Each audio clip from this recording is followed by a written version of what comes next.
तरह से मैडम ने काउंसलिंग करी है, generation change maker career counselling करती है। कोई कलेश हुआ है या कोई दुविधाएं हैं, सोशल सर्विस वही मन में वो घुट रहे हैं। आज राजस्थान राज्य भारत स्काउट गाइड कोटा जिला की ओर से आयोजित कौशल विकास प्रशिक्षण शिविर में हमारे बीच में पुणे महाराष्ट्र से आई हुई श्रुति जी, चार प्रिंसिपल महोदय, अखिल ऑर्गेनाइजर स्काउट सेक्रेटरी साहब राकेश जी, मैं सबका राजस्थान राज्य भारत स्काउट गाइड कोटा की ओर से हार्दिक स्वागत अभिनंदन करता हूँ। अपनी ओर से अभिनंदन करता हूँ, स्काउट गाइड संगठन की ओर से अभिनंदन। मैं श्रुति जी को पिछली विजिट के दौरान मैंने सुना था जिस तरीके से आप बच्चों को, एडल्ट्स को अपनी भाषा के माध्यम से, उद्धरण के माध्यम से, बहुत सारे विचारों के माध्यम से जिस तरीके से आप उन बच्चों की करियर काउंसलिंग करती है, संदेह बधाई की पात्र है। एक बार फिर से मैं श्रुति जी का प्रदेश संगठन की ओर से हार्दिक स्वागत। हमारे शिविर में परम सौभाग्य की बात है कि सारी अतिथि है वो श्रुति मैम ने बताया कि ये करियर काउंसलिंग के रूप में ये अच्छा कार्य करी।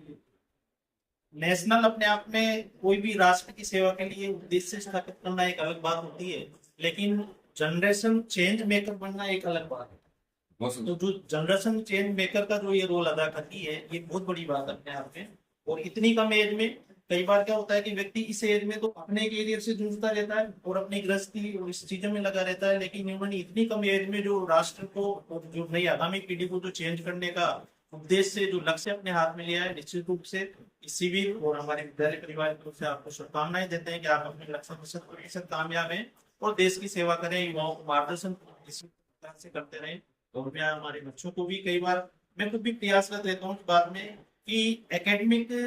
जो अपनी पढ़ाई है ये एक अलग है, लेकिन सोशल सर्विस में अगर अपन लक्ष्य लेके और साइड रोड निभाते हुए कैसे समाज और राष्ट्र की सेवा कर सकते हैं, ये एक अलग मुद्दा है। और हमें अगर इसी एज में बच्चों में ये बीज बो दिया है तो निश्चित रूप से भारत को विकसित होने से कोई नहीं रोक सकता। Thank you. बहुत चाहूंगा अभी जो चौपाल हुआ है,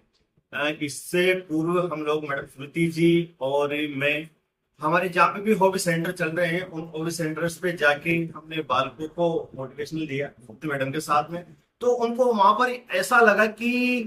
वाकई में जिस तरह से मैडम ने काउंसलिंग करी है, बच्चों में कई सारे प्रश्न उठ के आए हैं, कई सारी चीजें ऐसी निकल के आई है कि वह जानती हुई है कि उसको नहीं जानते, उसके ऊपर डिसीजन नहीं ले पाते प्रॉपर रूप से। जैसे मान लो उनकी कोई भी बात हुई, अब ठीक है घर में कोई कलेश हुआ है या कोई दुविधाएं हैं, बट वह अंदर सहन कर रहे हैं, मन ही मन में वो घुट रहे हैं, बट वह किसी से शेयर भी कर रहे हैं, पर उसका प्रॉपर रूप से जो डिसीजन होना चाहिए, प्रॉपर रूप से जो उनको बताना चाहिए, जैसे मान लो पेरेंट्स उनको ठीक है बताते हैं और जिस तरह से काउंसलर उनको बताते हैं और उनको वाकई में जो संतुष्टि हुई है वो वाकई में संतुष्टि मैडम ने की है। तो इनका साथ में मैंने डिसीजन किया कि जहाँ पर भी अपने हॉबी सेंटर चल रहे हैं उन सबको एक बार मैडम से काउंसलिंग करवाई जाए, बच्चों पे जो भी प्रश्न रहेंगे, जो भी डाउट रहेंगे, वो सारे क्लियर किए जाए ताकि बच्चे आगे जाके मोटिवेट। बहुत बहुत बढ़िया बात आपने जो बताई। और आपने श्रुति मैडम की जितने भी जो अवलोकन हुए और जहाँ पर करियर काउंसलिंग के लिए मैडम गई और काउंसलिंग में बच्चों को जो मोटिवेशन दिया, उसके अंदर न केवल करियर गाइडलाइन दी, करियर काउंसलिंग की, बल्कि बच्चों में सीखने की जो लगत है, उनका मेंटल काउंसलिंग, सोशल काउंसलिंग और उसके बीच में जीवन के अंदर उनको आगे कैसे बढ़ना है, तो कॉन्फिडेंस जो आपने दिया और आपने सीओ सर ने जो बात बताई है, हम हृदय से आपका आभार प्रकट करते हैं और चाहते हैं कि आपकी काउंसलिंग की जो प्रक्रिया है, जो हमारे देश के युवाओं के नाम आपने की है और इस उम्र में आपने जो बीड़ा उठाया है, हम आशा करते हैं कि भारत माता के चरणों में हम सब मिलकर के जुनून के साथ लगन से लगातार करेंगे काम और हम सबको पद पर मिलेगा मान सम्मान। बहुत बहुत साधुवाद, बहुत बहुत धन्यवाद।